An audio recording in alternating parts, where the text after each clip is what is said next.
Yes, welcome guys. Welcome to SK Gyan channel. मैं कमल हंस पाल going to solve part 6 of paper 3582।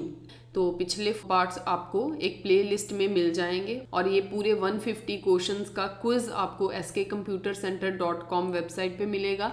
उस website पे आप डिफरेंट क्विजेस सॉल्व कर सकते हैं अलग अलग चैप्टर्स के टॉपिक्स के, एंड वहाँ पे पंजाब मास्टर कैडर के सारे पेपर्स अपलोड किए हुए हैं, साथ में उनके सॉल्यूशंस की वीडियो अपलोड करी है। ठीक है, तो आप वहाँ से उनका सॉल्यूशन वॉच कर सकते हो। वो वीडियोस आपको क्विज के साथ भी मिलेंगी एंड इसी यूट्यूब चैनल की डिफरेंट प्ले लिस्ट में भी अवेलेबल है। ठीक है, तो हम क्वेश्चन सॉल्व करते हैं। 101 क्वेश्चन है ये। If tan A is 1/2 and tan B is 1/3, then A plus B की वैल्यू पूछ रहे हैं अभी, वो क्या होगी। देखो, tan A की वैल्यू 1/2 है, tan B की वैल्यू 1/3 है। ठीक है, A प्लस B पूछ रहे हैं, इसमें आइडेंटिटी पता, tan A plus B is equal to tan A plus tan B, 1 minus tan A tan B की लगेगी। ठीक है, तो हम जैसे छोटे बच्चों की जैसे हर एक स्टेप तो हम लिखेंगे नहीं, हम बहुत इसको शॉर्टकट डायरेक्ट कर सकते हैं, क्योंकि ये चीज़ें आपको अपने माइंड में फिट कर लेनी है कि tan A प्लस बी का जैसे फॉर्मूला आइडेंटिटी ये होती है। जब tan A की वैल्यू दी हुई है मतलब 1/2, tan B की वैल्यू दी हुई है मतलब 1/3, अपॉन में लिखोगे 1 minus tan A tan B। tan A है 1/2, tan B है 1/3। ठीक है, ये वैल्यूज सब्स्टिट्यूट कर दी तो ये tan basically A plus B का रिजल्ट है, इज इक्वल टू, इसको सॉल्व करो 5/6। यहाँ पे भी 3 2 ज़ार 6, 3 2 ज़ार 6 एलसीएम लेने से ये भी 5/6 आएगा। ये तो पूरा कैंसिल होके 1 आ गया, मतलब tan A प्लस B 1 कब होता है, tan 45 डिग्री पे होता है। ठीक है, तो tan के साथ tan कैंसल, तो A प्लस बी का बेसिकली उन्होंने रिजल्ट पूछा है, वो रहेगा आपका 45 डिग्री मतलब π/4। 102 क्वेश्चन है। देखो भाई, उन्होंने sin x plus sine square x की वैल्यू 1 दी हुई है, तो वो पूछ रहे हैं cos square x plus cos raise to power 4x। देखो, जिसकी पूछी है ना वैल्यू, है ना, उसे ध्यान से देखो। cos स्क्वायर एक्स है तो इस एक्सप्रेशन से आप cos कैसे निकाल सकते हो। देखो, साइन एक्स को ऐसे ही इस साइड ही रहने दो, ये जो साइन स्क्वायर है एक्स है उस साइड जाके जब माइनस होगा 1 minus sine square x is equal to, ये जो रिजल्ट है ये कॉज स्क्वायर एक्स है बेसिकली, तो साइन एक्स का जो रिजल्ट है वो कॉज स्क्वायर एक्स है। तो आप कॉज स्क्वायर एक्स की जगह पे आप साइन एक्स पुट करोगे। ठीक है, यहाँ पे sine x plus cos raise to power 4 का मतलब क्या है, इसकी स्क्वायरिंग कर दो। जब इसकी स्क्वायरिंग करोगे तो इस साइड भी स्क्वायरिंग होगी। ठीक है, तो कहने का मतलब cos raise to power 4x जो है उसकी जगह पे आप साइन स्क्वायर x करोगे, साइन स्क्वायर एक्स हो गया। अब इसकी जगह पे ये देखो, ये पूरे का पूरा एक्सप्रेशन दोबारा सेम वही का वही हो गया, sign x plus sine square x same वही है। ठीक है, तो उसका रिजल्ट कितना है, 1 है। कहने का मतलब मैं सॉल्व किसको कर रही हूँ, मैं cos square x plus cos raise to power 4x को सॉल्व कर रही हूँ। ठीक है, सॉल्व करने पे फिर रिजल्ट वही बन रहा है जिसकी वैल्यू उन्होंने 1 दी हुई है, तो B option will be right option. Question number 103 है, द वैल्यू ऑफ दिस। ये तो 10th क्लास का क्वेश्चन आ गया भाई। कॉट है, इसे आप cos अपॉन साइन एक्स कर लो। ठीक है, cos x upon sine x करो, tan को आप sine x upon cos x करो। ठीक है, तो डिवाइड में यहाँ पे लिखो cot 2x है ना, यहाँ पे लिखो cos 2x upon sine 2x। ठीक है, विच इज़ इक्वल टू, इसको जब आप करोगे cos square x minus sine square x, divide में यहाँ पे साइन एक्स की प्रोडक्ट जो है वो cos x के साथ करोगे। ठीक है, साइन एक्स की प्रोडक्ट cos x के साथ करोगे। ठीक है, तो यहाँ पे cos 2x साइन 2x। ठीक है, तो विच इज़ इक्वल टू, ये जो ऊपर वाला रिजल्ट है ना, ये cos 2x का रिजल्ट है। ठीक है, काफ़ी चीज़ें इसमें आपको पता होगी। ठीक है, तो आप इसे काफ़ी डायरेक्ट कर सकते हो। इसका आपको पता है रेसिप्रोकल होना है, sign 2x upon cos 2x। ठीक है, तो cos 2x के साथ cos 2x कैंसिल, ये ऑलमोस्ट सेम है भी नहीं भी, वो कैसे, क्योंकि ये फॉर्मूला वही बन सकता है sin x cos x है ना। अगर यहाँ पे आगे 2 हो जाए ना, ठीक है, अगर आगे 2 हो जाए तो ये 2 sin x cos x मतलब sin 2x है, तो वो इसके साथ कैंसिल हो जाएगा। तो ये जो आगे इसके साथ मल्टीप्लाई हो रहा है ना, ये 2, ये ऐसे ही नहीं हो रहा, ठीक है। इसको आप बाहर डिवाइड में 1/2 अगर लिखते हो ऐसे, है ना, तो फिर ये होता है बेसिकली, क्योंकि 2 के साथ 2 कैंसिल होके रिजल्ट पे कोई फ़र्क नहीं पड़ता ना, मीन टू से कि ये चीज़ इसके साथ कट करवाने के लिए 2 के साथ मल्टीप्लाई 2 के साथ डिवाइड करना चाहिए हमें, ठीक है। तो ये जो 2 sin x cos x है, ये सारा रिजल्ट इसके साथ जब कैंसिल हो जाता है तो ये ऊपर सारा टोटल मिला के 1/2, ठीक है। जब ये रेसिप्रोकल होता है तो ये जो 2 है ये ऊपर चला गया, ठीक है। तो ये आपका आंसर जो है वो सी आंसर आया, ठीक है। C answer is right answer. General solution निकालना है आपने इसका। जनरल सॉल्यूशन निकालने के लिए जो राइट हैंड साइड पे है, जैसे आपके पास √3/2 है, आप इसे लिख सकते हो साइन ऑफ π/3, क्योंकि ये 60 है और साइन 60 पे वैल्यू जो है वो √3/2 होती है, ठीक है। होने के बाद आप क्या लिखोगे, यहाँ पे है थीटा, ठीक है। Theta is equal to sine π/3, मतलब थीटा, ठीक है, is equal to, theta is equal to n pi plus -1⁻n π/3। ये मैंने क्या किया, ये एक रिजल्ट है sine x is equal to sine y का। थीटा की वैल्यू जो है वो n पाई प्लस -1⁻n π/3 आई, ये जनरल वैल्यू होती है। जैसे साइन x साइन y के इक्वल है, ऐसे ही cos x is equal to cos y के इक्वल होगा, tan x is equal to tan y होगा। तो ये ट्रिग्नोमेट्री के सारे रिजल्ट्स मैंने ट्रिग्नोमेट्री के क्विज़ेस में डाले हुए हैं और उनकी वीडियोस भी सॉल्व करी है। सारे रिजल्ट वहाँ से लेने के लिए आप क्विज़ेस को जरूर सॉल्व करो, ठीक है, अच्छे से सॉल्व करो, बार बार सॉल्व करो क्विज़ेस को। तो आप इसका आंसर जो है वो सी आंसर रहेगा। The number of values of x for this, ठीक है।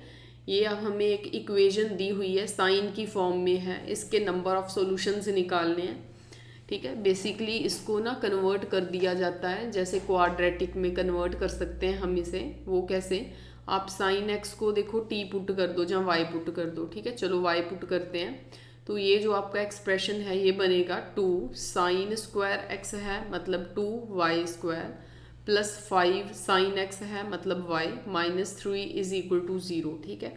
ये जो आपके पास एक इक्वेशन है, इस इक्वेशन के आप बनाओगे रूट्स, ठीक है। वही ये आपके रूट्स मिल रहे हैं इस इक्वेशन से। तो बेसिकली अगर देखा जाए तो जहाँ तो ये 0 के इक्वल होना चाहिए, जहाँ 2y - 1 इज इक्वल टू 0 के इक्वल होना चाहिए। ये चीज़ तो पॉसिबल नहीं है ना, क्योंकि जो 3 है ना उस साइड जाके माइनस का होगा तो इसने रिजल्ट नहीं देना, ठीक है। तो ये पॉसिबल नहीं है, तो नेगेटिव वैल्यू रिजेक्ट करोगे। 2y is equal to 1, y is equal to 1/2। अब y देखो क्या पुट करा था आपने, y तो था साइन x, ठीक है। यहाँ पे लिखो sine x is equal to 1/2। अब साइन x, अब यहाँ पे देखो कि 1/2 कैसे बनता है, साइन 30 पे बनता है, 30 को π/6 लिखते हैं, फाइन। अब देखो उन्होंने सॉल्यूशन नहीं पूछा, बेसिकली उन्होंने ये पूछा है कि सॉल्यूशंस कितने हैं, नंबर ऑफ सॉल्यूशंस कितने हैं। उसके लिए हम क्या लिखेंगे, जैसे यहाँ पे x है, x is equal to n pi plus -1⁻n। यहाँ पे ये जो है π/6, ठीक है, आप इसे यहाँ पे लिखोगे π/6। x is equal to n pi. देखो अब आप ना जो x की वैल्यू n जो है ना आपका n लिखो आप 0, ठीक है। क्योंकि आपको नंबर ऑफ़ सॉल्यूशंस निकालने हैं ना, n 0 से शुरू कर देते हैं। फाइन, तो हम जब शुरू करते हैं इसमें जहाँ जहाँ पे n है, ये इस चीज़ का ये जनरल सॉल्यूशन है। ठीक है, जनरल नहीं पूछा उन्होंने, वैल्यूज़ पूछा है, उसके लिए n की वैल्यू 0 से पुट करनी शुरू कर देते हैं। x इज इक्वल टू पहली वैल्यू तो है वो π/6 आएगी, दूसरी वैल्यू जो है वो आपकी रहेगी 2π माइनस π/6, है ना, यही रहेगी ना। यहाँ पे n की जगह पे 2π प्लस का, है ना, प्लस का। ठीक है, नहीं आप पुट करोगे, अब दूसरी बार आप n की वैल्यू 1 पुट करोगे। जब n की वैल्यू 1 पुट होगी तो यहाँ पे होगा पाई माइनस π/6। ठीक है, ये सॉल्व होके 5π/6 बनेगा। ठीक है, ये 5π/6 बना। एक और वैल्यू निकालते हैं, फिर देखते हैं हमारे मतलब अगर ज़रूरत पड़ी एक और निकालेंगे। इसको मैंने पुट करा, ये निकली, इसको पुट करा, ये निकली। अब 2 पुट करते हैं। जब आप 2 पुट करोगे 2π प्लस, ये पॉजिटिव रहना ना रिजल्ट। ठीक है, π/6 ये बन गया आपका 13π/6, ये बन गया 13π/6। देखो उन्होंने ना रिजल्ट 0 से लेके पाई तक में पूछा है। ठीक है, ये जो π/6 है ये 0 से लेके पाई तक के बीच बीच में है। ओके फाइन, इसको लूँगी मैं, इसको भी लूँगी। ठीक है, लेकिन ये जो है ये 2 से बड़ा हो रहा है ना। ठीक है, तो ये जो वैल्यू है ना, ये वैल्यूज़ कितनी है, 2 वैल्यूज़ हैं, क्योंकि मुझे देखनी किस में थी, 0 से लेके पाई तक। ठीक है, यही आ रही है ना, ये पाई के बाहर आ रही है, इसको छोड़ दूंगी। तो टोटल कितने सॉल्यूशंस हैं, 2 सॉल्यूशंस हैं। देखो यूलर्स थ्योरम है। यूलर्स थ्योरम क्या होती है, वो होती है जैसे z is equal to x y f of x upon y, ये फंक्शन दिया हुआ है। इसमें ना बेसिकली आप ऐसे करो, जैसे आपका ये जो फंक्शन है f of x upon y ना, यहाँ पे है f of x upon y को आप पता कैसे लिख लो, एफ ऑफ 1/y/x। ठीक है ना, ये कौन सी फॉर्म बन रही है, ये y/x फॉर्म बन रही है, ये वाली। ओके, लेकिन यहाँ पे क्या होगा, यहाँ पे होगा x, या बाहर भी, यहाँ जहाँ जहाँ पे आपको y दिखा ना, वहाँ पे आपको y/x फॉर्म बनानी है बेसिकली। अगर आप यहाँ पे भी y/x बनाते हो तो अपनी तरफ से आप x को कैसे डिवाइड कर सकते हो, y के साथ, मतलब y के नीचे x कैसे लिखते हो, नहीं लिख सकते हम। तो x के साथ मल्टीप्लाई, x के साथ क्या करते हैं, डिवाइड करते हैं। फाइन, तो z is equal to x क्या हो गया, x स्क्वायर हो गया, है ना।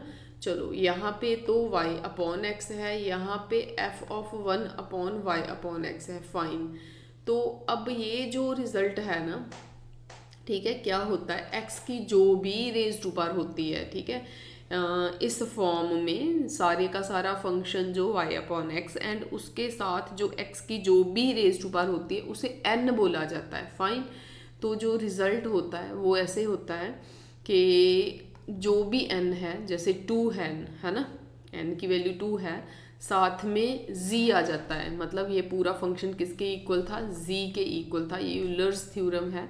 ठीक है, ये सारे रिजल्ट्स हमने पिछली वीडियोस में डिस्कस करे हुए हैं, तो आप उनको सॉल्व करें। D option is right option.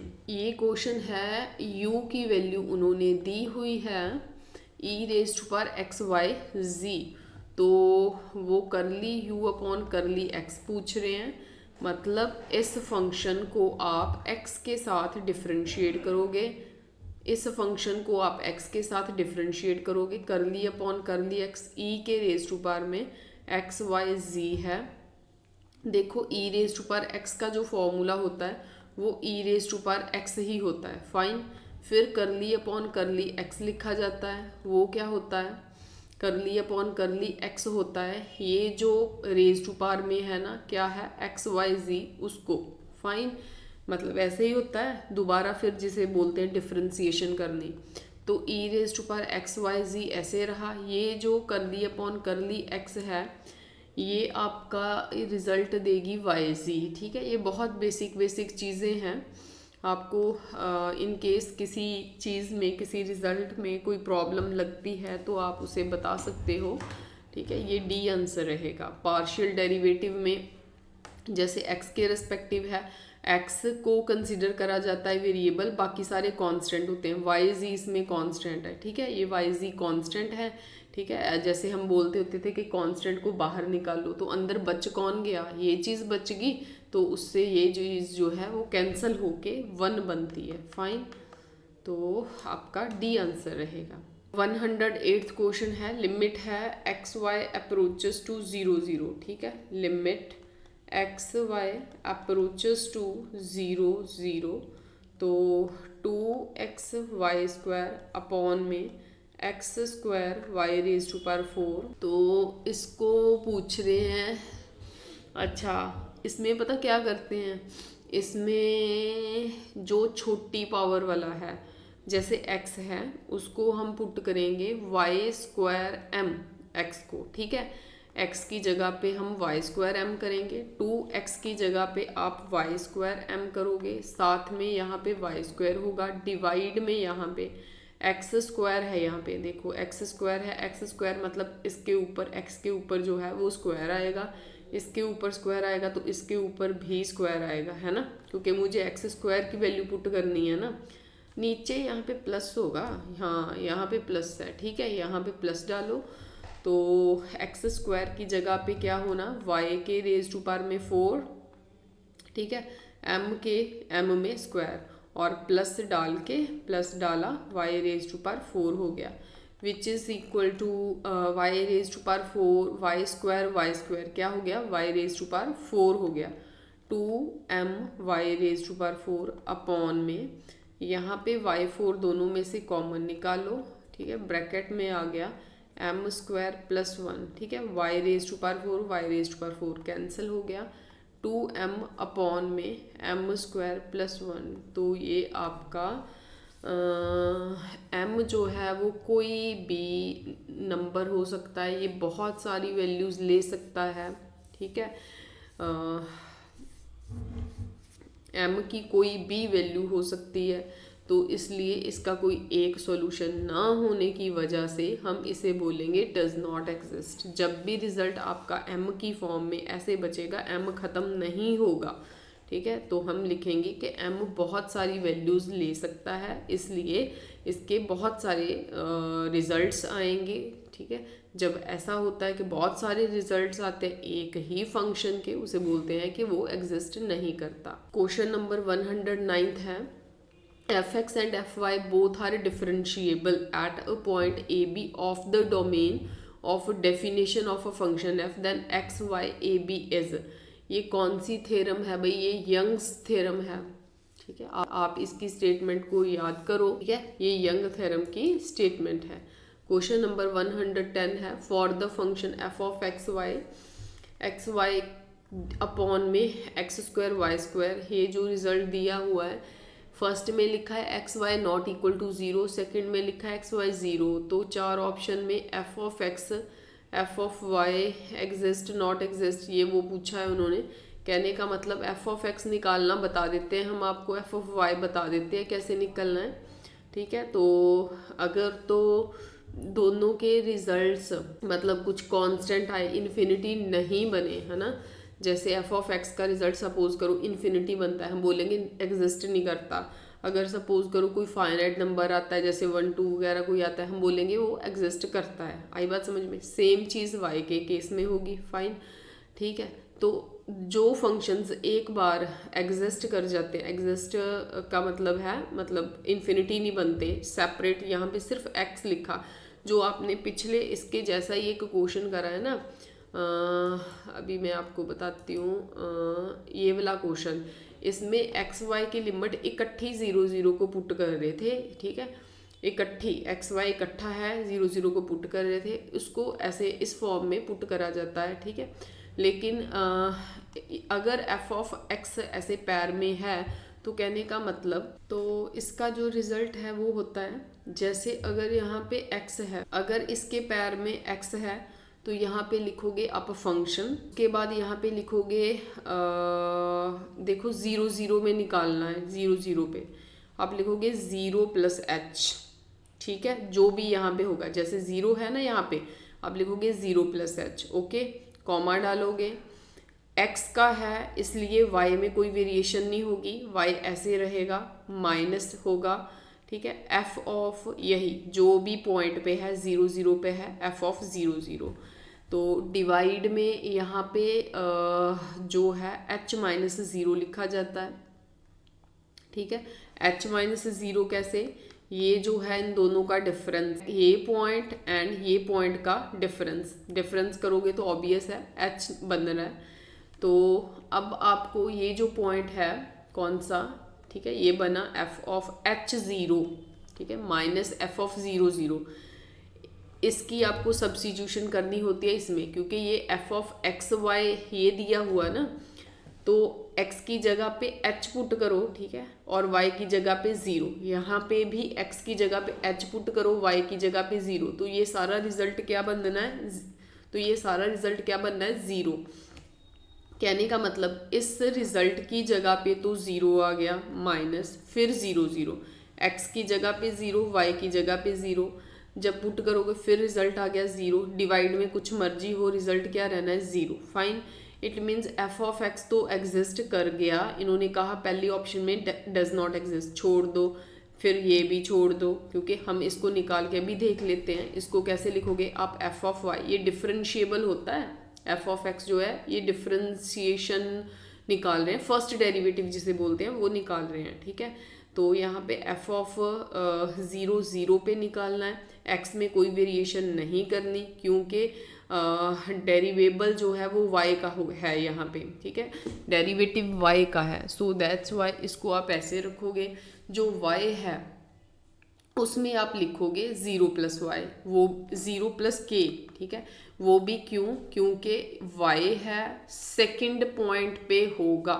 Second point कौन है, सेकंड पॉइंट है यहाँ पे सेकंड जो है वो ये है, उसमें चेंजेस आएंगी 0 प्लस के, ठीक है। तो डिवाइड में जो है वो इन दोनों का माइनस लिखोगे आप, मतलब 0 प्लस के माइनस 0, ठीक है, जो भी बना यहाँ पे मतलब के, which is equal to x की जगह पे आप 0 पुट करोगे, सारे कहीं पे 0 होगा, ऐसे ही माइनस यहाँ पे एफ ऑफ 0 0, ठीक है।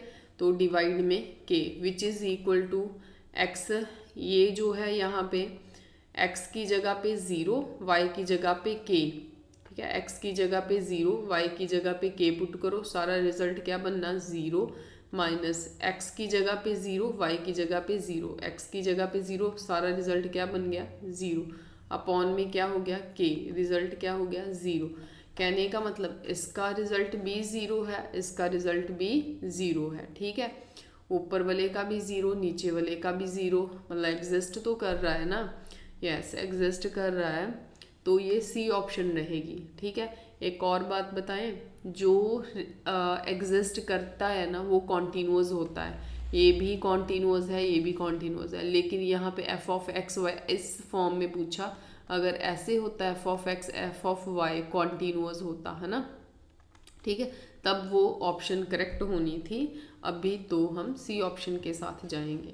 क्वेश्चन नंबर 111 है, the number of ways in which a committee of 6 members, 6 members हैं, कैन बी फॉर्म्ड फ्रॉम, मतलब 6 मेंबर्स की कमेटी बनानी है आपको, किसमें से बनानी है, जेंटलमैन है जो वो हैं 8, लेडीज़ जो हैं वुमेन जो हैं वो हैं आपकी 4, वो हैं 4, and committee contains at least 3 ladies, कम से कम 3 लेडीज़ हों।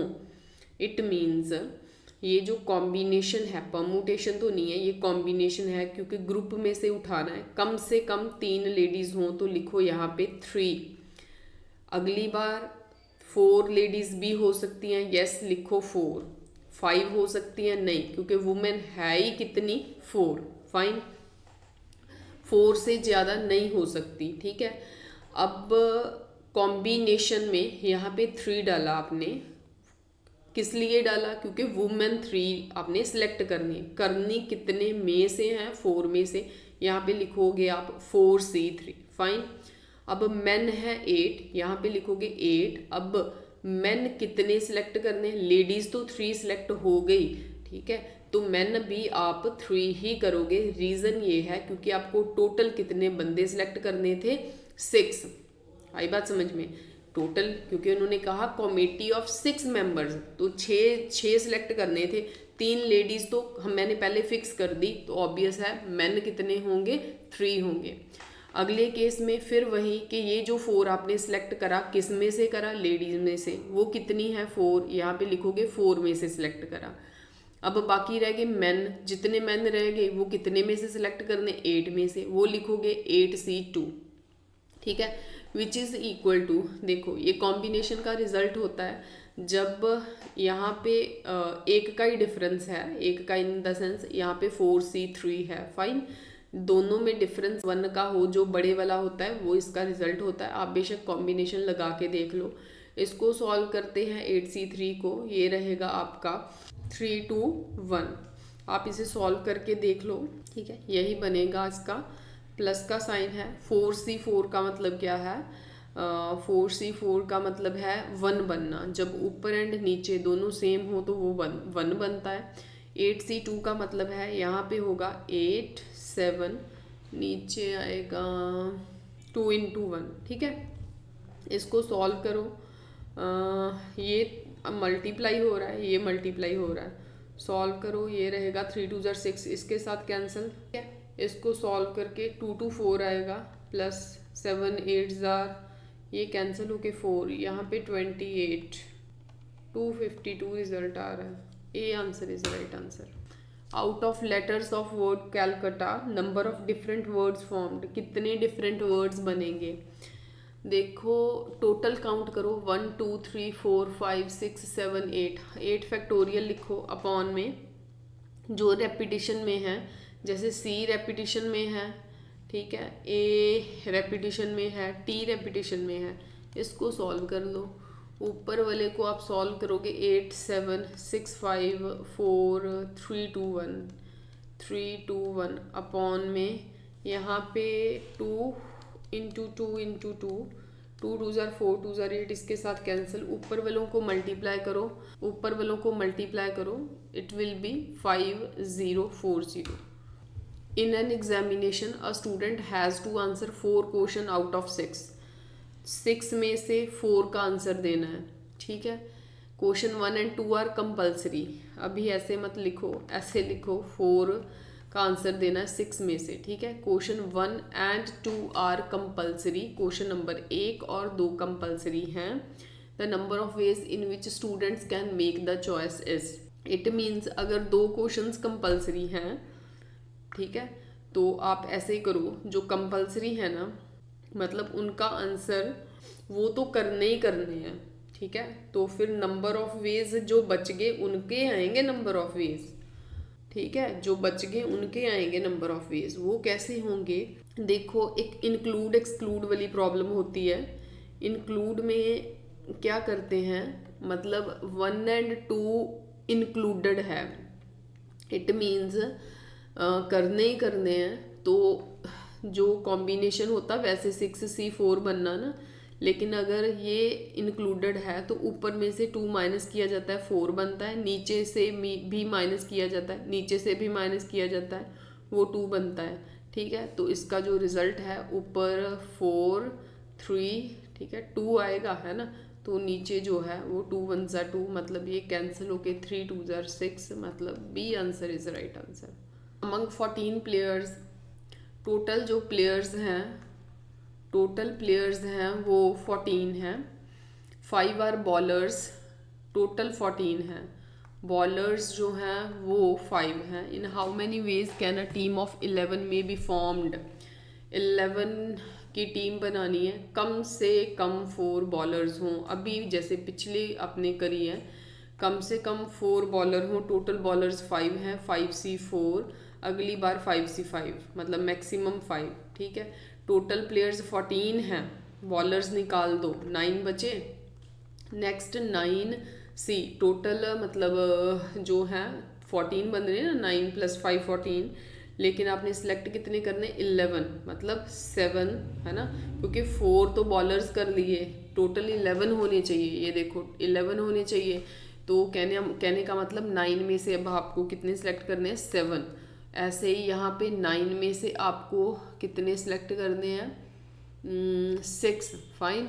तो अब वही बात 5C4 है, एक बड़ा नंबर है यहाँ पे 180 plus 84 which is equal to 264. C answer is the right answer.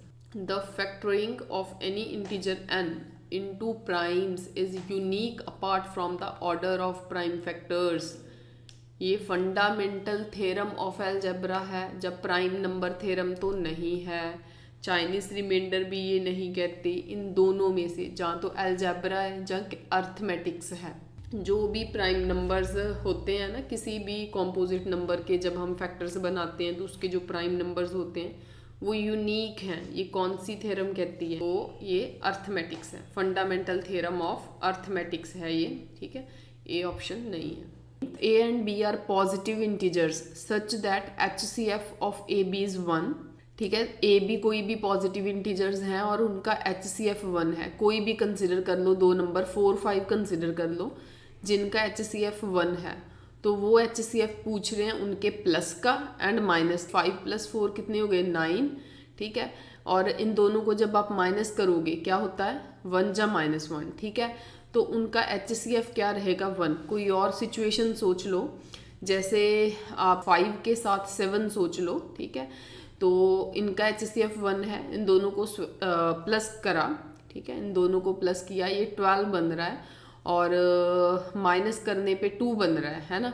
तो यहाँ पे इसका HCF जो है वो 2 आता है। So C option is the right option. Question number 117 है। In the group G 1379 under multiplication modulo 10 inverse of 3। ये कैसे करा जाता है क्वेश्चन, जैसे मेंबर्स हैं यहाँ पे, एलिमेंट्स हैं 1379। ठीक है, तो इसे रो में लिखा, कॉलम में भी लिखो 1379। ठीक है, देखो मल्टीप्लिकेशन मॉड्यूलो कहा है, मल्टीप्लिकेशन करनी है आपने इनकी। ठीक है, 1 को उठाया, फाइन। 1 को 1 के साथ मल्टीप्लाई करना, फाइन। 1 को 3 के साथ, 1 को 7 के साथ, 1 को 9 के साथ, फाइन। ठीक है, यहाँ पे आपने लिखना कि नहीं लिखना वो सुनो। आपको जब मल्टीप्लाई कर लेना है ना, ठीक है, 1 1 जा 1 आपने मल्टीप्लाई कर दिया, यहाँ बाद में आपको 10 के साथ डिवाइड करना है, फाइन। अगर तो 10 से बड़ा होगा तब भी डिवाइड करोगे, 1 1 जा 1, 10 से छोटा है 1 ही लिखोगे। 1 को 3 के साथ मल्टीप्लाई करोगे, 10 से छोटा है 3 ही लिखोगे। 1 7 जा 7, 10 से छोटा है 7 ही लिखोगे। 1 9 जा 9, 10 से छोटा है 9 ही लिखोगे। 3 1 जा 3, फिर अब 3 की टर्न आ गई। ठीक है, 3 1 जा 3, 3 3 जा 9, छोटे हैं ना सारे। ठीक है, इनको हम मल्टीप्लाई कर रहे हैं। फिर 7 3 जा 21, 10 से बड़ा हो गया ना, जब बड़ा हो गया उसको 10 के साथ डिवाइड करो, जो रिमाइंडर बचेगा वो लिखना आपने। ऐसे ही 9 3 जा 27, अब 27 को 10 के साथ डिवाइड करो, जो बच गया उसे लिखना है यहाँ पे। ठीक है, ऐसे 7 1 जा 7, ठीक है, 7 3 जा 21, 1 बच गया। 7 7 जा 49, 9 बच गया। 7 9 जा 63, 3 बच गया। ठीक है, ऐसे 9 1 जा 9, 9 3 जा 27, 7 बचता है। 7 9 जा 63, 3 बचता है। ठीक है, 9 9 जा 81, 1 बचता है। अब ध्यान से देखो, जो जो नंबर्स आपके 1379 यहाँ पे था, यहाँ पे भी 1379, यहाँ पे देखो 1379, यहाँ पे 1379, यहाँ पे 1379। ठीक है, वही नंबर्स जो हैं वो घूम घुमा के वहाँ पे आ जाएंगे। ठीक है जी, उसके बाद उन्होंने पूछा इनवर्स। पूछा किसका है, 3 का। अब 3 देखो कहाँ पे है, 3 है यहाँ पे, फाइन। अब देखो 3 किसके साथ मल्टीप्लाई होके 1 दे रहा है, फाइन। 3 1 दे रहा है, कहाँ पे 3 ने 1 दिया, यहाँ पे है ना। किसके साथ मल्टीप्लाई होके 1 दे रहा है, 3 7 के साथ मल्टीप्लाई होके 1 दे रहा है। सो 7 इसका इनवर्स होगा। यहाँ पे इस साइड में भी देखो, क्योंकि इनवर्स किसका निकालना है, जिसका इनवर्स निकालना है उसको देखा जाता है। 3 को देखा, ठीक है, 1 कहाँ पे दे रहा है, 1 यहाँ पे दे रहा है। किस से मल्टीप्लाई होने के साथ 1 दे रहा है, ठीक, क्योंकि इनवर्स क्या होता है, इसको किसके साथ मल्टीप्लाई करें कि 1 हो, है ना। जैसे 1/3 ना, तो इसको ही तो इनवर्स बोलते हैं। आई बात समझ में। लेकिन इस केस में 3 को किसके साथ मल्टीप्लाई किया कि 1 आता है, जब मॉड्यूलो होता है फिर डिवाइड करके लिखते हैं, मतलब डिवाइड करके जो रिमाइंडर आता है वो ऐसे, तो वो 7 के साथ मल्टीप्लाई हो गए तो 21 आता है, फाइन। लेकिन उसको फिर मॉड्यूलो 10 है तो 10 के साथ डिवाइड करोगे तब रिमाइंडर 1 आएगा, उसे इनवर्स बोलते हैं। तो 7 आंसर रहेगा। The number of generators of an infinite cyclic group theory का क्वेश्चन है ये। तो इसको हम जो भी पूरे कॉन्सेप्ट्स हैं आपको एक अलग क्लास में देंगे। आप कमेंट बॉक्स में कमेंट करके बताओ कि आपकी क्या रिक्वायरमेंट है, ठीक है। तो अगर हम देखें कि number of generators infinite group के निकालने हैं, ठीक है, तो 2 जनरेटर्स होते हैं infinite cyclic group. In the group G under multiplication if A belongs to G such that A² is equal to E where E is the identity of G। E जो है वो G की identity है। E is identity, E identity है, किसकी identity है, G की identity है, ठीक है जी। उन्होंने ये रिजल्ट दिया हुआ है, उससे हम इन 4 ऑप्शन में से देखेंगे कि क्या रिजल्ट बनेगा।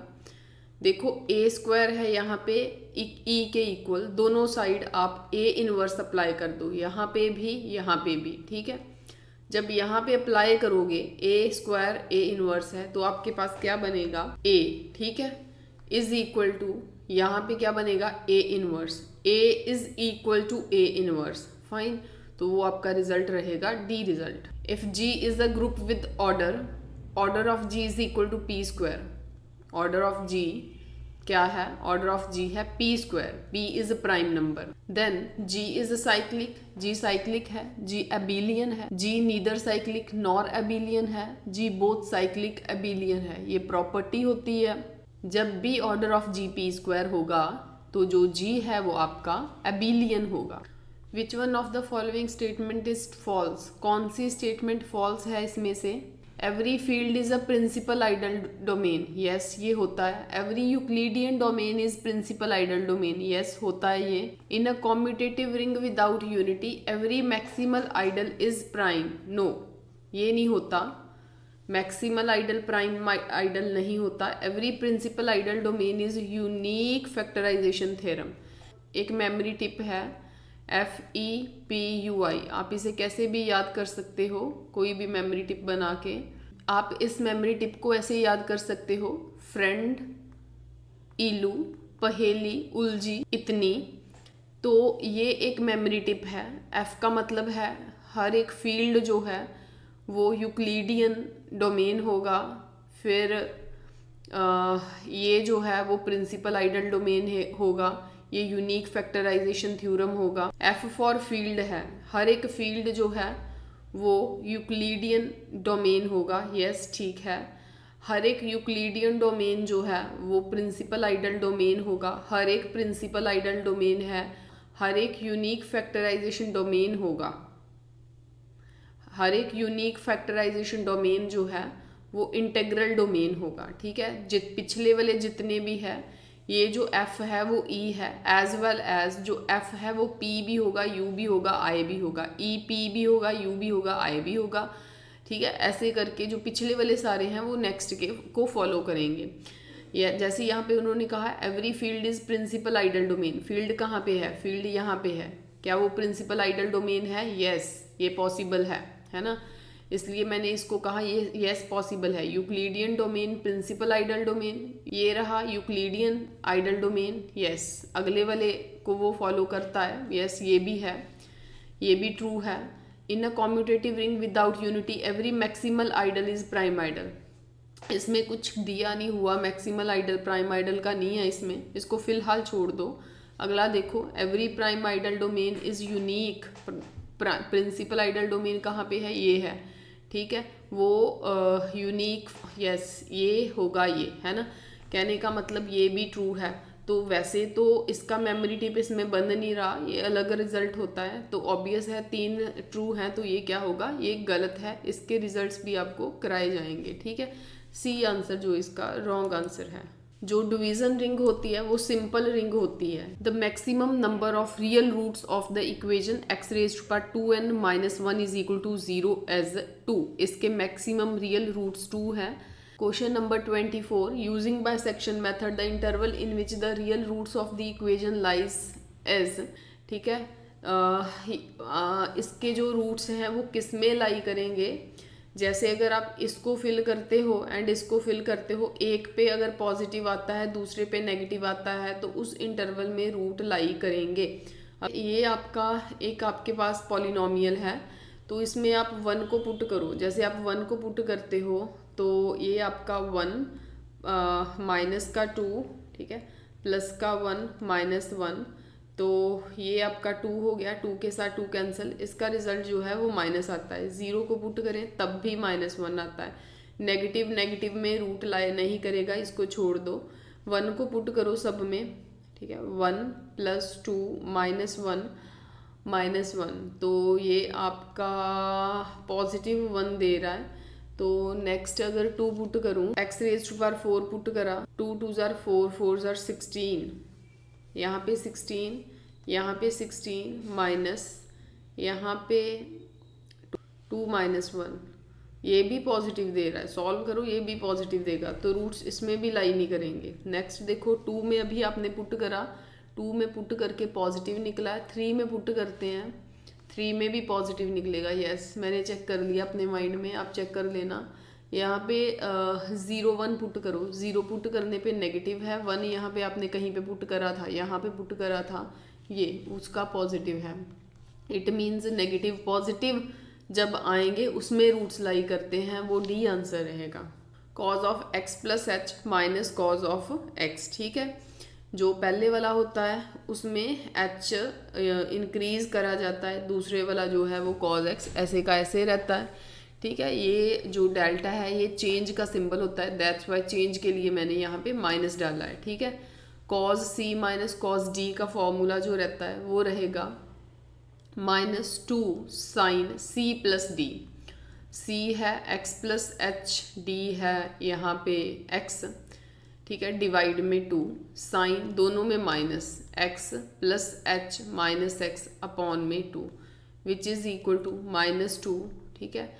x क्या हो गया 2x, ठीक है, 2x + h अपॉन में 2 साइन ऑफ x के साथ x cancel, h upon 2 which is equal to -2 sine, जब 2x के नीचे 2 है, 2 के साथ 2 कैंसिल होके x आया, x h अपॉन 2, तो ये आपका रहेगा आंसर। तो C answer is right answer. Simpson 1/3 rule होता है ना, जो उसमें जो इंटरवल्स होते हैं ना वो इवन होते हैं।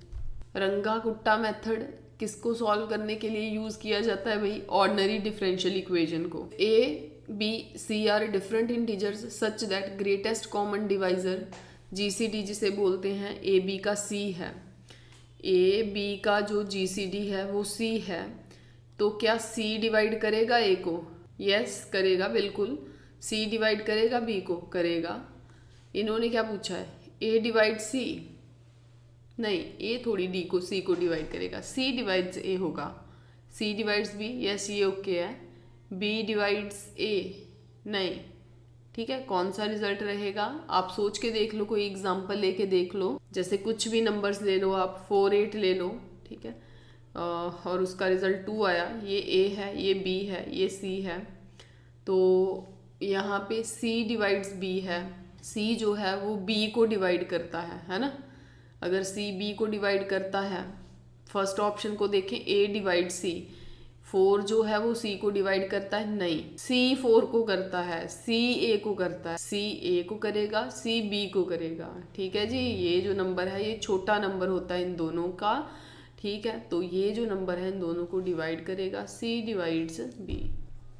ए congruent to B mod m and A M is equal to 1, then A B is equal to 1, B M is equal to 1, B M is equal to A B is equal to M. इनमें से क्या होगा? जैसे A congruent to B mod m, यहाँ पे ए है, यहाँ पे m है, ए एम के इसका जीसीडी 1 है। सिमिलरली बी एम का जीसीडी भी 1 होगा। यस, ये रिजल्ट होता है। आप इसकी भी कोई एग्जांपल लेके सोच सकते हो। ए एम 1 है तो बी एम भी क्या होगा? बी एम भी 1 होगा।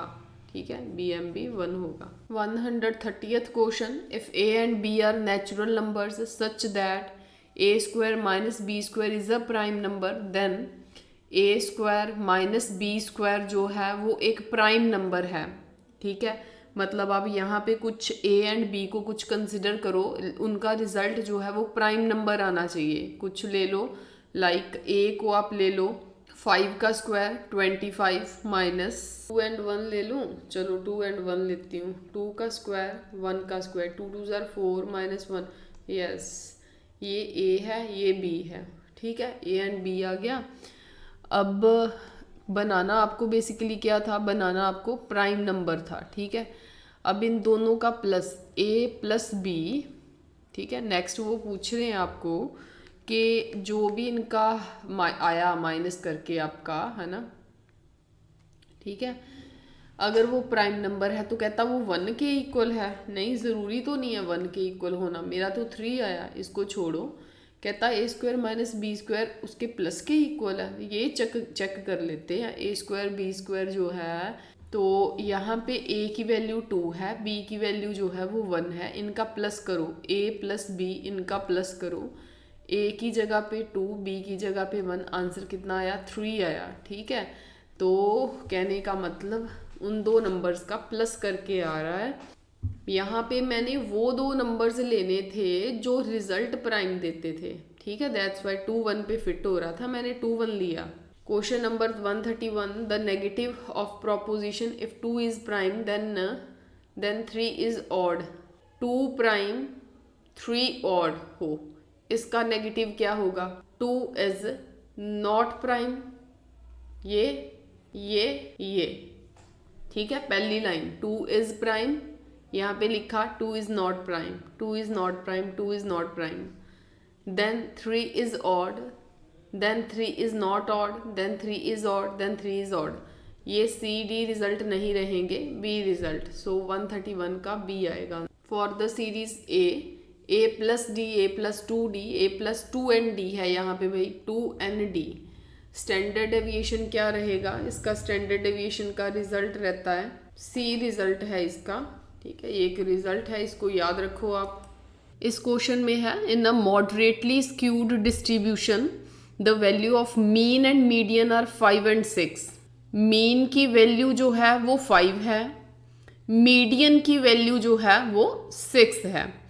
The value of mode in such a situation is nearly equal to, आपको मॉड की वैल्यू निकालनी है। Fine, mode is equal to 3 median minus 2 mean. 3 median की वैल्यू 6 है माइनस 2 मीन की वैल्यू यहाँ पे 5 है, तो 6 3 18 minus 10 it is 8। So A answer is right answer. इस क्वेश्चन में द मीडियन ऑफ, इसका मीडियन निकालना है। बेसिकली जब पेपर में ये क्वेश्चन आया था तो यहाँ पे ना डॉट्स दिए हुए हैं, अगर हम इसको ऐसे कंसिडर करके चलें तो ये क्वेश्चन रॉन्ग है। तो बेसिकली अकॉर्डिंग टू मी यहाँ पे डॉट्स नहीं होने चाहिए।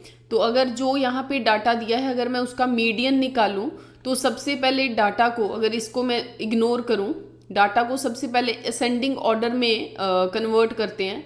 जैसे सबसे पहले 6 लिखा, फिर उसके बाद 8 6 8, देन 9 6 8 9, 9 के बाद 10 है 11, देन 12। ठीक है, तो 3 नंबर इधर से छोड़ो, 3 नंबर इधर से छोड़ो, जो मिड वाला है दैट इज 10। तो यहाँ से ही आपको पता चल जाएगा कि मीडियन जो है 10 है। ये तो ऑड नंबर थे ना टोटल काउंट करने पे, तो वहाँ से पता चल गया। ठीक है, ऑड के लिए आपने जितने आगे से छोड़ने उतने पीछे से छोड़ देने हैं, और बीच में जो नंबर रह गया वो मीडियन होता है। ठीक है, जैसे 10 जो है वो मीडियन आ गया। अगर ऐसा नहीं हो, अगर मैं इसको एक फॉर्मूले के थ्रू करूँ, है ना, तो फिर क्या होगा, जैसे टोटल नंबर्स ऑड हैं तो जो भी टोटल नंबर्स हैं मतलब n, उसमें 1 ऐड करा जाता है, अपॉन में 2 लिखा जाता है। ठीक है, तो 7 थे टोटल, प्लस 1 अपॉन 2, 8 अपॉन 2 4। ठीक है, 4th टर्म उठानी होती है। ठीक है, यहाँ पे TH लिखी जाओ आप साथ में, यहाँ पे TH, मतलब इतनी टर्म आपने उठानी होती है 4th असेंडिंग ऑर्डर में करने के बाद। तो 4th टर्म जब उठाई वो क्या है 10। ठीक है, अगर n जो है अगर ये इवन आ जाए तब क्या करेंगे? तब सपोज यहाँ पे 14 नहीं है, तब तो नहीं ऐसे होगा ना कि उतने आगे से छोड़े पीछे से छोड़े। फिर क्या होता है, क्या होगा, बीच में दो टर्म्स बचेंगी, जैसे 9 और 10 है, तो उनको ऐड करा जाता है, ठीक है, ऐड किया करा जाता है और उसका मीन निकाल दिया जाता है। फाइन, ये क्या हो गया 19/2। ओके, अगर मैं इसको फॉर्मूले के थ्रू करूं, वो क्या होता है n/2 plus n/2 plus 1 th term का, मतलब इतनी एंड इतनी टर्म का मीन। आई बात समझ में? टोटल n क्या था इस क्वेश्चन में? अगर मैं 14 नहीं लेती तो इसमें टोटल है आपका n 6। फाइन, तो 6/2 क्या हो गया, थर्ड टर्म उठानी है। यहाँ पे 3, यहाँ पे 3, इसने 3 दे देना, 3 + 1, फोर्थ टर्म उठानी अपॉन में 2, मतलब थर्ड टर्म कौन सी है यहाँ पे 9, फोर्थ टर्म यहाँ पे कौन सी है 10 अपॉन में 2, 19/2 है ना। देखो यहाँ पे भी 19/2, यहाँ पे भी 19/2। कहने का मतलब मैंने यहाँ पे आपको इवन और दोनों के लिए बता दिया, फॉर्मूले के थ्रू भी बता दिया और डायरेक्ट कैसे करना है वो भी बता दिया। ध्यान रहे कि आपको डाटा को पहले असेंडिंग ऑर्डर में करना है। इस क्वेश्चन में देखो, difference between greatest and least value of observation, आपको सब बड़ी से बड़ी एंड छोटी से छोटी जो ऑब्जर्वेशन है उसका डिफरेंस करना है। वो तो रेंज होता है भाई।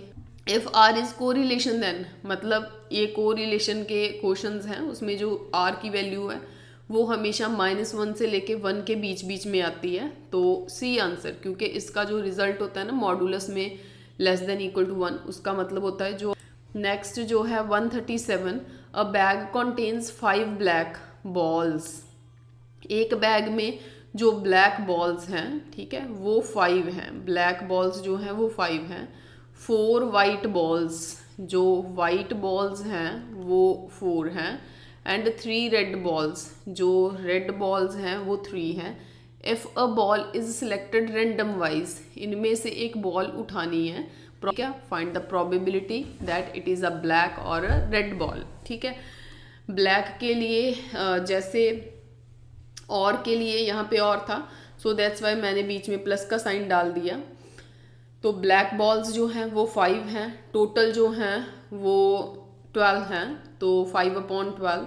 रेड जो हैं वो 3 हैं, टोटल 12 हैं, 8/12 आ गया, तो डी आंसर रहेगा। 138th क्वेश्चन है, इन बाइनोमियल डिस्ट्रीब्यूशन मीन जो है वो 5 है, मीन 5 है, मतलब एन पी की वैल्यू 5 है, वेरिएंस 4 है, एन पी क्यू की वैल्यू 4 है, नंबर ऑफ ट्रायल्स आपने निकालने, ये जो एन पी की वैल्यू 5 है यहाँ पे सब्स्टिट्यूट कर दो। ठीक है, 5 फिल किया यहाँ पे, q = 4, q की वैल्यू निकालनी है, दैट इज 4/5। ये आपको आपके पास q का रिजल्ट आया। ठीक है, q का रिजल्ट आ गया, आपको बेसिकली n निकालना है। तो आपको पता p कैसे निकालते हैं, q जो निकल आता है ना उसको 1 में से माइनस कर दिया जाता है हमेशा। ठीक है, ये रहेगा आपका 1/5, तो p भी निकल गया आपके सामने, q भी आ गया। तो नेक्स्ट देखो, आप चाहे NP में पुट कर दो, ठीक है, चाहे NP में पुट कर दो, चाहे NPQ में, आपकी विश है। NP की वैल्यू जैसे 5 थी, n आपने निकालना है, P की वैल्यू 1/5 आ गई, = 5, तो n की वैल्यू 25 है। ठीक है, n की वैल्यू निकालनी है, जिसमें मर्जी पुट कर दो, चाहे NP वाले रिजल्ट में चाहे NPQ वाले रिजल्ट में, तो आपके पास n की वैल्यू जो है वो 25 रहेगी। Question number 139, a coin is tossed 8 times, एक कॉइन को आपने 8 बार फेंका है, n की वैल्यू यहाँ पे 8 है, the probability of getting a head 3 times, मतलब 8 में से 3 बार आपको सक्सेस चाहिए, है ना। ठीक है, 8 बार फेंका है तो आपको हेड कितनी बार चाहिए, 3 बार। तो चाहिए क्या आपको, हेड चाहिए, है ना। तो हेड आने की प्रोबेबिलिटी क्या होती है, मतलब जो सक्सेस है वो क्या रही, मतलब वो है 1/2। फाइन, और जो है, मतलब हेड जब आप एक कॉइन को थ्रो करते हो तो एक की निकालनी होती है यहाँ पे बाइनोमियल के केस में। ठीक है, ये जो सक्सेस है जिसे हम बोलते हैं, वो ये मत सोचना कि वहाँ पे कितने कॉइन्स थ्रो किए हैं, कितना आएगा क्या आएगा, ऐसा कुछ नहीं, अपने एक कॉइन की निकालनी होती है। तो जो फेलर है वो भी आपकी 1/2 ही आएगी, मतलब हेड की प्रोबेबिलिटी 1/2, टेल की प्रोबेबिलिटी भी 1/2 रहेगी, है ना। तो बाइनोमियल को जब हम अप्लाई करते हैं, ऊपर टोटल जो होता है वो लिखा जाता है, जितनी बार आपको चाहिए वो, ठीक है। यहाँ पे जो सक्सेस होती है, सक्सेस क्या है मेरे पास p, ठीक है, उसका रिजल्ट क्या है 1/2, उसके रेज टू पावर क्या करोगे, जो सक्सेस है, सक्सेस 3 बार आनी है, जितनी बार सक्सेस आनी है 3 बार वो लिखते हैं। यहाँ पे ये p की वैल्यू है, फाइन। यहाँ पे फिर q लिखा जाता है, ठीक है। q क्या है 1/2, उसके रेज टू पावर पता क्या डालते हैं, इन दोनों का माइनस, 8 - 3 5, ठीक है जी। अब इसे हम सॉल्व करते हैं, 8c3 को सॉल्व करेंगे, इट विल बी, और ऊपर तो बच रहा है मेरे पास 7, नीचे बच रहा है 32, तो डी आंसर रहेगा। 140th क्वेश्चन है, प्रोबेबिलिटी a की वैल्यू 1/2 है, प्रोबेबिलिटी b की वैल्यू 1/5 है, a and b are independent event. तो उन्होंने प्रोबेबिलिटी a गिवन b की वैल्यू फाइंड करने को कह रहे हैं, तो that will be probability a intersection b upon में प्रोबेबिलिटी b। तो अगर ये इंडिपेंडेंट इवेंट है तो probability a into probability b upon में प्रोबेबिलिटी b, तो प्रोबेबिलिटी b के साथ probability b cancel, probability a की वैल्यू जो है वो 1/2 है, सो बी आंसर रहेगा। A single letter is selected at random from the word probability में से एक सिंगल लेटर सिलेक्ट करना है आपको। तो प्रोबेबिलिटी क्या है कि जो सिलेक्ट करना है वो वॉवल हो। टोटल कितने हैं, टोटल 11 है। वॉवल क्या है 1 2 3 4, 4 वॉवल है, 4/11, ठीक है। नीचे टोटल जितने लेटर्स हैं वो लिखे, ऊपर जितने सिलेक्ट करने, वॉवल सिलेक्ट करने थे। इस क्वेश्चन में है, in a throw of 2 dice the probability of getting a sum of 7, और के लिए प्लस डालोगे, प्रोबेबिलिटी 7 की निकालनी, प्रोबेबिलिटी 11 की निकालनी है, 2 डाइज थ्रो करनी है। प्रोबेबिलिटी के मैंने कुछ आपको वीडियोस एंड क्विज प्रोवाइड करे हैं, उन वीडियोस में मैंने इसका पूरा मेथड एक्सप्लेन करा है। जब 2 डाइज थ्रो करते हैं सीधा, उसमें मैंने सारे लॉजिक्स बताए हुए हैं, ठीक है। जो जब 2 डाइज थ्रो करते हैं तो उसके लिए सैम्पल स्पेस जो है वो ये आती है ना। आप पूरे रिजल्ट्स प्रोबेबिलिटी के वॉच करने के लिए, क्योंकि आपको मैं पूरे कंप्लीट कॉन्सेप्ट्स के साथ वहाँ पे समझाया है मैंने, तो आप वहाँ से क्विजेस भी सॉल्व करें और वीडियोज़ को भी सुने। तो ऐसे जो भी आपके 36 टोटल एलिमेंट्स आएंगे ना, उनमें आप देख लेना कि 2 का जब सम करते हैं हम 7 बनता है, यहाँ पे तो 3 बन रहा है ना। जब इसको पूरा खोलोगे आप, ठीक है, वहाँ पे डायरेक्ट शॉर्टकट आप फाइंड करते हो, तो उसका जो रिजल्ट है वो 6/36 आएगा। तो 11 जो है उसके लिए आएगा 2/36, ठीक है। तो आप वहाँ से वीडियो को वॉच करो और देखो, 6 + 2 हो गए आपके 8/36, तो इसकी आप कटिंग कर दो। इट विल बी, अगर 4 के साथ भी करते हो आप तो यहाँ पे 2 रहेगा, यहाँ पे 9 रहेगा, तो जो है वो 2/9 आंसर है। 43 क्वेश्चन है, objective function of linear programming problem. अगर आपने लीनियर प्रोग्रामिंग प्रॉब्लम कभी देखा है, ये पूरा क्वेश्चन ये कैसा होता है, जी होता है जैसे 3x + 2y सपोज करो, ऐसे ही मैंने ले ली अपने आप से एक जनरल वैल्यू। तो कुछ फिर इन इक्वेशंस दी होती हैं, जैसे 2x + 3y जहाँ ग्रेटर दैन इक्वल टू जहाँ लेस देन, 5x + 2y << 3, कुछ ऐसे वैल्यूज़ दी होती हैं, ठीक है। इन्हें सब्जेक्ट टू कॉन्स्ट्रेंट्स बोलते हैं एंड इन इक्वेशंस भी बोलते हैं, ठीक है। ये इनइक्वालिटीज़ हैं ना, और ये जो z की वैल्यू है इसे ऑब्जेक्टिव फंक्शन बोलते हैं, क्लियर है। तो वो कह रहा है कि ऑब्जेक्टिव फंक्शन क्या है, एक पॉलिनोमियल है, इक्वेशन तो नहीं है। इक्वेशन तो तब होनी थी अगर ये किसी के इक्वल होती, इन इक्वेशन ये नीचे वाली होती हैं, ये नहीं है। तो ये क्या है, ये एक पॉलिनोमियल है, ठीक है। पॉलिनोमियल 2 वेरिएबल्स में x एंड y में है, तो A answer will be right answer. 144th question है, x y < 2। ये वही एलपीपी का क्वेश्चन है।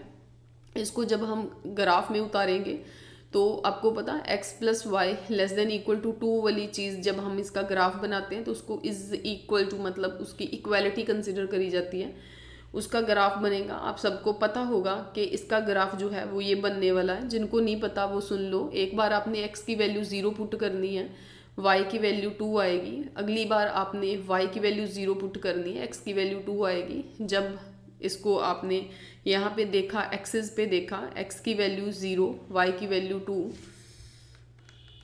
x की वैल्यू 2, y की वैल्यू 0, x की वैल्यू 0, y की वैल्यू 2, तो इनको जब आप मिला दोगे इस लाइन को, तो ये जो लाइन है आपकी वो क्या रहेगी, that is x plus y less than equal to 2।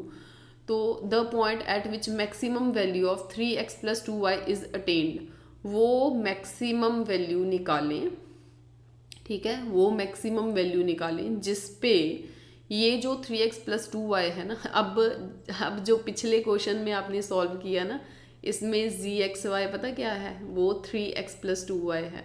मतलब वो पूछ रहा है कि ये जो फंक्शन है ना, ये जो फंक्शन है 3x प्लस 2y, ठीक है, ठीक है, कौन कौन सी वैल्यूज पुट करनी है। जैसे यहाँ पे 0 0 है, जो भी आपका ग्राफ बनता है ना, उस ग्राफ के जो कॉर्नर पॉइंट्स आते हैं वो फिल करे जाते हैं। जैसे 0 0 फिल करोगे, फिर 2 0 फिल करोगे, फिर 0 2 फिल करोगे।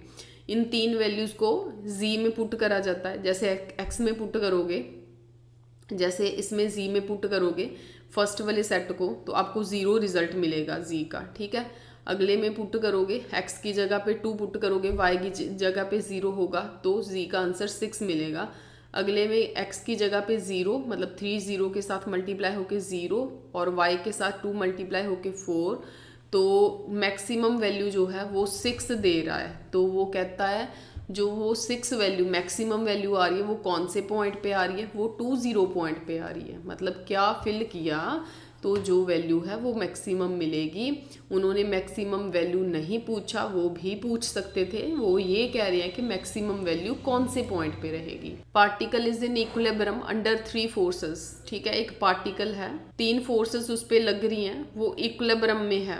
आगे बोल रहा है 2 of the forces act at right angle, ठीक है, तो 2 फोर्सेस जो हैं वो राइट एंगल पे हैं। बाई चांस ही मेरी डायग्राम ऐसे बनी कि राइट एंगल पे शो हो रही है, ठीक है, to one another, one being double the other, ठीक है। ये जो राइट एंगल पे हैं, एक अगर F है तो दूसरी 2F है। तो कहता है the third force has a magnitude, okay, third force का मैग्नीट्यूड जो है वो 10 न्यूटन्स है, fine. The magnitude of other 2, देखो जब भी आपने ट्रायंगुलर लॉ करा होगा, जब भी 2 फोर्सेस 90 डिग्री में हैं, जो थर्ड फोर्स है वो ये है, वो 10 न्यूटन है, ठीक है। चाहे आप इसको ऐसे बना लो, क्योंकि बॉडी पे एक्ट कर रही है ना, सो इनवर्ड बनाऊंगी, है ना इनको। तो जो भी है जो 10 न्यूटन है ना, 90 डिग्री पे कौन एक्ट कर रहा है, F एंड 2F। तो ऑब्वियस है इस पे ये रिजल्टेंट ये लगेगा, result 10 square is equal to पहली वाली फोर्स F स्क्वायर, दूसरी वाली फोर्स 2F स्क्वायर, ठीक है। क्योंकि रिजल्टेंट क्या है उसका 10 न्यूटन कंसिडर किया जाएगा, प्लस यहाँ पे 2, एक F है एक 2F है, 2 फोर्सेस साथ में क्या आता है कॉस थीटा, ये रिजल्टेंट होता है जब फोर्सेस ऐसे एक्ट करती हैं। यहाँ पे 100 F का स्क्वायर, ठीक है, यहाँ पे 4F का स्क्वायर, नेक्स्ट 2 2 ज़ार 4F का square, cause of 90, cause of यहाँ पे 90, कॉज 90 क्या है 0, कॉज 90 है 0, 100 is equal to F square 4F square, ये हो गया 5F square, 0 and 4F multiply होके 0, 100 upon 5 is equal to F square, ये हो गया 20, F स्क्वायर की value 20, F is equal to 20 के ऊपर अंडर रूट, F की वैल्यू जो है वो 2 अंडर रूट में 5, 2 अंडर रूट में 5। तो इसका जो रिजल्ट है, उन्होंने क्या पूछा, एक रिजल्ट आया ना F, मैग्नीट्यूड ऑफ अदर 2, ठीक है, इसका तो मैग्नीट्यूड पता ही था 10 न्यूटन, है ना, तो एक का तो 2 अंडर रूट 5 है, तो इसका क्या रहेगा 4 अंडर रूट 5 सब्स्टिट्यूट करने के बाद, ठीक है। तो इसका आंसर C रहेगा। 2 parallel forces not having same line of action form a couple. Couple पता कब बनता है, जब किसी भी बॉडी के ऊपर जो फोर्सेस लगती हैं ना, वो अपोजिट डायरेक्शन से लगती हों, लेकिन वो दोनों फोर्सेस इक्वल होनी चाहिए। अगर ये 5 न्यूटन की फोर्स है तो ये भी 5 न्यूटन की फोर्स होनी चाहिए। पहले तो फोर्सेस अनइक्वल वाला काट दो, अनइक्वल है फोर्सेस वो वाला काट दो, इक्वल फोर्स एक यहाँ पे मिल रही है, एक यहाँ पे मिल रही है, B से और D में से सिलेक्ट करेंगे। दूसरी चीज़ ये होती है, ये अपोजिट होते हैं, जो अपोजिट होते हैं उन्हें अनलाइक बोला जाता है। उन्हें क्या बोला जाता है? अनलाइक। सो बी के साथ नहीं जाएंगे, डी के साथ जाएंगे। ठीक है जी। 147th क्वेश्चन है, forces of 3 dynes 5 dynes and 7 dynes acting on a particle are in equilibrium. 3 forces हैं, एक 3 है, एक 5 है, एक 7 है। किसी भी पार्टिकल के ऊपर जो है वो एक्ट करती है। ठीक है, 3 फोर्सेस इस पार्टिकल के ऊपर एक्ट करती हैं। The angle between the first 2 forces, पहली 2 फोर्सेस में एंगल निकालो भाई। इसका मतलब ये रिजल्टेंट हो गया। इसका मतलब 7 का स्क्वायर इज इक्वल टू पहली वाली फोर्स 3 है उसका स्क्वायर, दूसरी वाली फोर्स 5 है, 5 का square plus 2 3 into 5 cos of theta. 7 का स्क्वायर 49, 3 का स्क्वायर 9, 5 का स्क्वायर 25, 3 2 ज़र 6, 5 ज़र 30 cos of theta. 49 is equal to it is 34, 30 cos of theta. इन दोनों को माइनस करा, it will be 15 is equal to 30 cos theta. 15 upon 30 cos of theta. 15 1 upon 2 cos of theta. मतलब यहाँ पे आ गया cos of 60 cos of theta. तो कॉस के साथ कॉस कैंसिल, थीटा की वैल्यू जो है वो 60 आ गई। 148th क्वेश्चन है, particle moves with uniform acceleration. Particle की एक्सेलरेशन नहीं चेंज हो रही, वो यूनिफॉर्म है। ठीक है, distance traversed by it in consecutive seconds are, AP में रहेगा। सॉल्व करके बताते हैं कैसे। जैसे जो मोशन है, मोशन की इक्वेशन है S is equal to U T half of A T रहेगी, half of A T square. Fine. 148th question है, if a particle moves with uniform acceleration, मतलब एक्सेलरेशन जो है वो चेंज नहीं होती उसकी, वो सेम ही रहती है। The distance traversed by it in consecutive seconds, लगातार सेकेंड्स में फाइंड करना। मतलब जैसे फर्स्ट सेकेंड्स में, सेकेंड में, थर्ड में, मतलब nth सेकेंड का रिजल्ट लगेगा। nth सेकेंड के लिए जो डिस्टेंस होता है ना, S N is equal to वो होता है u प्लस 1 अपॉन 2a। ठीक है, 2n माइनस 1 ये रिजल्ट रहता है। तो जब आप फर्स्ट सेकेंड मतलब n की जगह पे 1 पुट करोगे, फर्स्ट सेकेंड के लिए डिस्टेंस निकालोगे तो वो रहेगा u plus 1 upon 2a। n की जगह पे जब आप 1 पुट करोगे, ठीक है, 2 1 ज़ा 2 माइनस 1 दैट इज़ 1। ठीक है, 1 कहने का मतलब a अपॉन 2 आप लिख सकते हो, है ना। S2 निकालना है जब, तो u plus 1 upon 2a। n की जगह पे जब आप 2 पुट करोगे, 2 2 ज़ार 4 माइनस 1 क्या आना, 3a अपॉन में 2, 3a अपॉन में 2। S3 निकालना है, u प्लस 1 अपॉन 2। जब 3 पुट करोगे, 3 2 ज़ार 6, 5a, है ना, अपॉन में 2। तो ये डिस्टेंसेस आए हैं। तो ये जो डिस्टेंसेस हैं ये इन दोनों का माइनस करो, ये क्या हो गया 1 अपॉन 2a, है ना। दोनों को माइनस किया तो ये क्या है, u से u कैंसिल होना ना, 3 माइनस 1 2। इसका जो रिज़ल्ट है वो तो आ रहा है आपका a। इन दोनों को करें माइनस, ये तो ख़त्म हो गया। 5a माइनस 3a, ये क्या रह गया 2a, नीचे 2 है, ये रह गया 2, रह गया a। मतलब a फिर नेक्स्ट a, फिर नेक्स्ट a, फिर नेक्स्ट a। कहने का मतलब ये क्या है, ये AP में है। मैंने माइनस करके चेक कर लिया, वहाँ से ही आंसर AP का आ गया। AP में वैसे ही भी आपने माइनस करना था, GP में डिवाइड करना था, डिवाइड की यहाँ पे पॉसिबिलिटी बन नहीं रही, है ना। तो 49th क्वेश्चन है, body dropped from a height h। ये हाइट h है, ग्राउंड से हाइट h होगी, h कंसिडर करते हैं। कब थ्रो करी है, time t is equal to 0 पे, reaches at time t naught. जब ग्राउंड पे आती है तब उसका टाइम t नॉट है। इसकी फॉर्मूला इसका लगाते हैं। फिर इस केस में जो डिस्टेंस ट्रेवल किया है s, वो है h। यही होता है ना, s is equal to U T half of A T square. ये लगाते हैं, यहाँ पे g आ जाएगा बस। तो s जो है वो h है। u जब आपने ऊपर से फ्रीली फॉल करनी है तब आपको वेलोसिटी देने की ज़रूरत नहीं होती, u की वैल्यू जो है वो 0 रहेगी। टी के साथ मल्टीप्लाई होके वो भी 0 हो गया। 1/2 जी, टी की जगह पे क्या हो गया, टी नॉट का स्क्वायर। ये है आपका नंबर 1 इक्वेशन। जब आप, ठीक है, इसको यहाँ पे होल्ड रखो, ठीक है, इसको यूज़ करेंगे हम। नेक्स्ट पढ़ते हैं, क्या कहते हैं, कहते हैं it would have reached eight height h/2। ठीक है, जब हाइट h/2 हो जाएगी, ठीक है, 1/2 जी, तब कहता टाइम क्या होगा। मान लो कि तब जो टाइम है वो t है। इन दोनों को डिवाइड करते हैं, 1/2, जैसे ऊपर है h, यहाँ पे स्क्वायर आएगा, यहाँ पे भी है ना, वही सेम इक्वेशन है तो ऑब्वियस है स्क्वायर तो आएगा। h/2 डिवाइड कर रही हूँ, यहाँ पे सीधा ही कर देते हैं यहाँ पे डिवाइड रिजल्ट में, ठीक है। यहाँ पे अब मैं इनको डिवाइड करती हूँ। जब डिवाइड करूँगी ना, h के साथ h कैंसिल, 1/2 जी कैंसिल, जो बचता है उसे लिखते हैं 2 रेसिप्रोकल होकर ऊपर चला जाएगा।